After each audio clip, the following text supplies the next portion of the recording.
হরে কৃষ্ণ। সকলকে দণ্ডবত প্রণাম।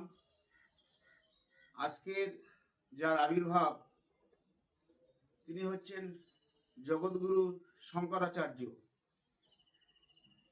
এই শঙ্করাচার্য তিনি হচ্ছেন সাক্ষাৎ শিব ঠাকুর। শঙ্কর সাক্ষাৎ ব্যাস নারায়ণং তথা। শঙ্কর হচ্ছে সাক্ষাৎ শিব ঠাকুর আর ব্যাসদেব হচ্ছে স্বয়ং নারায়ণ। এই শিব ঠাকুর তিনি শঙ্করাচার্য রূপে তিনি আবির্ভূত হয়েছেন। এর আবির্ভাব হওয়ার কিছু কারণ শাস্ত্রের মধ্যে উল্লেখ আছে।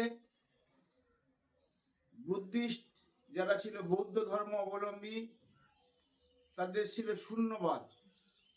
তারা ঘটাকাশ মহাকাশ বেদ না মানিয়া বুদ্ধ হয়তো নাস্তিক, তারা বেদকে স্বীকার করতেন না।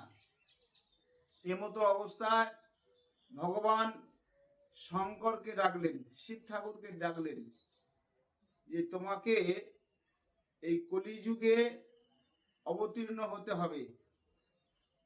আমার কিছু নির্দেশ, এই বৌদ্ধের শূন্যবাদকে মায়াবাদ রূপান্তরিত করতে হবে।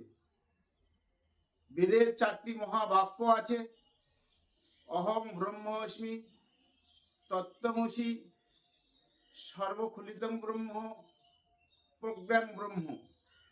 এই বেদের 4টে মহাবাক্যকে তোমাকে মায়াবাদ রূপান্তরিত করে বুদ্ধের শূন্যবাদ পরাস্ত করতে হবে। শিব ঠাকুরকে বললেন ভগবান। তখন শিব ঠাকুর বলছেন, প্রভু আপনি নিরাকার, আপনি নিঃশক্তি, আমি এগুলো কি করে বলবো? আপনার রূপ, আপনার গুণ, আপনার লীলা সব আমি দর্শন করছি, আমি এগুলো কি করে প্রচার করব? বলছে না, এটা আমার নির্দেশ, ভগবান বললেন।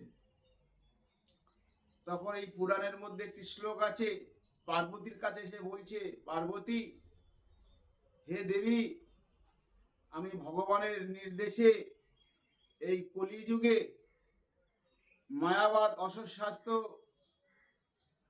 এগুলো প্রচার করব। বুদ্ধের শূন্যবাদকে পরাস্ত করার জন্য ভগবান তিনি আমাকে পাঠাচ্ছেন।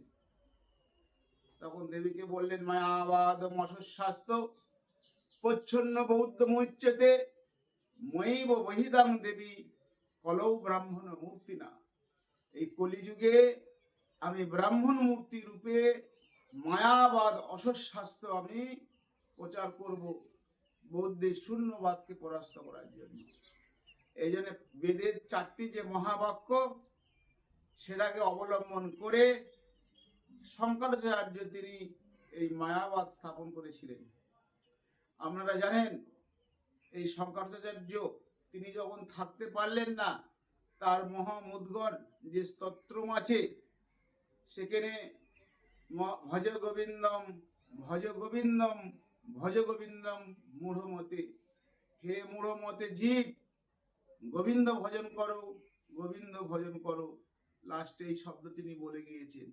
এবং তিনি যে নিরাকার ভগবানকে বলে প্রচার করেছেন যে নিরাকার নিশক্তি, কিন্তু তার গঙ্গা স্তোত্রমের মধ্যে একটি পাই, সেখানে বলেছেন হরিপাদ পদ্ম বিহরিণী গঙ্গে ত্রিভুবন তারিণী তবল তরঙ্গে শঙ্কর মৌলি বিমল শরীরে তবমতি রাস্তাং তবপদ কমলে।